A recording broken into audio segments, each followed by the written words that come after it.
Hello everyone, welcome to my channel Kalprush Learning Study with Seema।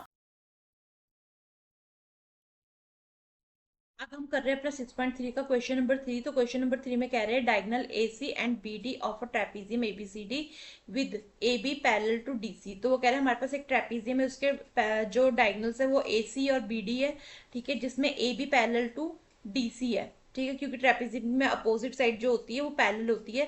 Intersect each other at point O, जो एक दूसरे को intersect कर रहे हैं ओ पॉइंट पे, ठीक है। यूजिंग सिमिलैरिटी क्रिएशन, हमें सिमिलैरिटी क्रिएशन को यूज करना है फॉर टू ट्राइंगल, दो ट्राइंगल में जिसमें O A by O C हो, O B by O D हो, मतलब हमें सिमिलर क्राइटेरियन यूज करने, ठीक है, वो मैं बता देती हूँ कौन कौन से होते हैं। और उसमें जो ये दो ट्राइंगल आ रहे हैं ना, एक ओ ए बी और एक दूसरा ओ डी सी, ठीक है। तो इसके अंतर्गत हमें ये बताना है, इसके अंदर हमें ये बताना है कि इसके जो डायगोनल है ओ ए बाय ओ सी होंगे, O B by O D होंगे, ये हमें प्रूफ करना है, ठीक है। तो क्राइटेरियन में क्या आता है हमारा, आपको ध्यान होगा मैंने स्टार्टिंग बताया, एंगल एंगल का पोर्शन आएगा, एंगल एंगल एंगल का पोर्शन आ सकता है, साइड साइड साइड का पोर्शन आ सकता है, साइड एंगल साइड का पोर्शन आ सकता है, ठीक है। तो इसमें आप मतलब जो भी क्वेश्चन है उसको देख के आप देख अंदाजा लगा सकते हैं। साइड साइड साइड का तो सवाल ही नहीं उठता है, साइड एंगल साइड का भी सवाल ही नहीं उठता है, ठीक है। एंगल एंगल और एंगल एंगल एंगल्स में से दोनों में से कोई एक क्राइटेरियन जो यहाँ पे फिट होगा, ठीक है। इसको मैं इरेज कर लेती हूँ, उसके बाद हम अपना क्वेश्चन स्टार्ट करते हैं, आंसर स्टार्ट करने। तो यहाँ पे ये सॉल्यूशन में मैंने ऑलरेडी गिवन क्या है वो लिखा हुआ है, ठीक है। ये यहाँ पे मैंने गिवन लिखना था स्टार्टिंग में, ये गिवन है, ठीक है। तो गिवन में क्या बोला इन्होंने, ABCD is a trapezium in which A B parallel to D C, ठीक है। प्रूफ करना है हमें diagonals O A by O B, O C by O D, है सी आना था, ओ सी बाय ओ डी, ठीक है। तो प्रूफ करना है, तो प्रूफ करने के लिए हमें दो ट्राइंगल्स लेने पड़ेंगे। तो दो ट्राइंगल्स कौन से है, एक तो ओ ए बी और दूसरा है ओ सी डी, ठीक है। दो ट्राइंगल्स कौन से लिए हमने, ओ ए बी और ओ सी डी, ठीक है, ओ ए बी और ओ सी डी, ठीक है। तो ले लिया, अब लेते हैं हम इन ट्राइंगल, यहां पे लिखेंगे हम in triangle O A B and triangle O C D, ठीक है।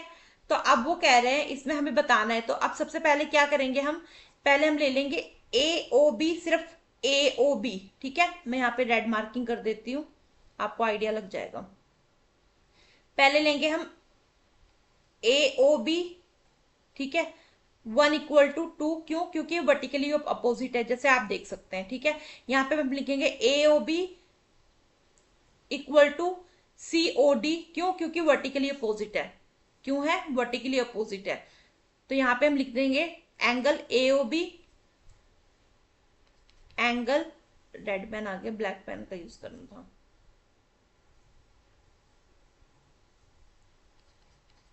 Angle A O B equal to angle O C D, O C D, ठीक है। क्यों है, क्योंकि ये आता है हमारा एंगल 1 एंड एंगल 2, क्या बनेगा ये हमारा वर्टिकली अपोजिट एंगल, ठीक है, अपोजिट एंगल, ठीक है। इसके बाद हमारा आएगा ओ ए बी, अब इसके बाद हमारा कौन सा आएगा, ओ ए बी और ओ सी डी, तो इसको हम लिख लेते हैं एंगल 3 और एंगल 4। ओ ए बी और एंगल ओ सी डी ये क्यों बराबर है, क्योंकि ये ऑल्टरनेट साइड्स हैं। तो यहां पे हम क्या लिखेंगे, angle O A B equal to angle O C D, O C D, ठीक है, जिसको हमने दिया है एंगल 3 और एंगल 4, क्योंकि ये ऑल्टरनेट साइड है, क्या है ये, ऑल्टरनेट, ऑल्टरनेट साइड, ठीक है। ऑल्टरनेट साइड क्या होती है, इस तरीके की साइड्स को ऑल्टरनेट साइड्स बोला जाता है, ठीक है। एक ही लाइन पे बनने वाली opposite sides called alternate side, ठीक है। उसी तरीके से ओ बी ए और O D C, same reason, इसको नाम दे देते हैं हम, इसको नाम दे देते हैं हम 5 OBA एंड ODC 6, ठीक है। क्या आएगा इसमें,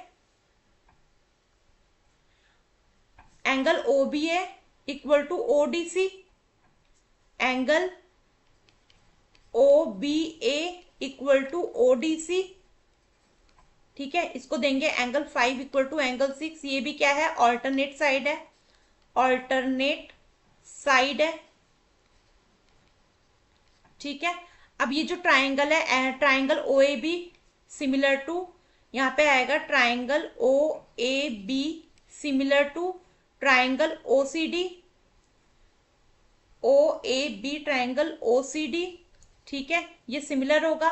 जब ये सिमिलर है तो जो इसके वर्टिक्स होंगे, जो उन्होंने OA बाय OC और OB बाय OD, वो भी इक्वल होंगे। क्यों होंगे? क्योंकि जब एंगल सिमिलर होते हैं, ठीक है, जब एंगल इक्वल होते हैं तो उनकी डायगोनल्स जो है वो ऑटोमेटिकली इक्वल हो जाते हैं। मतलब तो इसका क्या मतलब, ये कैसे प्रूफ हुआ हमारा, इसका क्या रीजन है? रीजन ये है कि अगर ये इनके एंगल सिमिलर है, if angles are similar, angles are similar, then ratios are also similar, ratios are also similar, ठीक है। ये इसका रीजन रहेगा। यहाँ पे हमारा क्वेश्चन नंबर 3 डन होता है। अगर कोई दिक्कत परेशानी होगी तो आपने मुझे कमेंट बॉक्स में कमेंट करना है, मैं आपकी क्वायरी को हैंडल करूंगी और एक अलग वीडियोस के ऊपर बनाऊंगी। Thank you.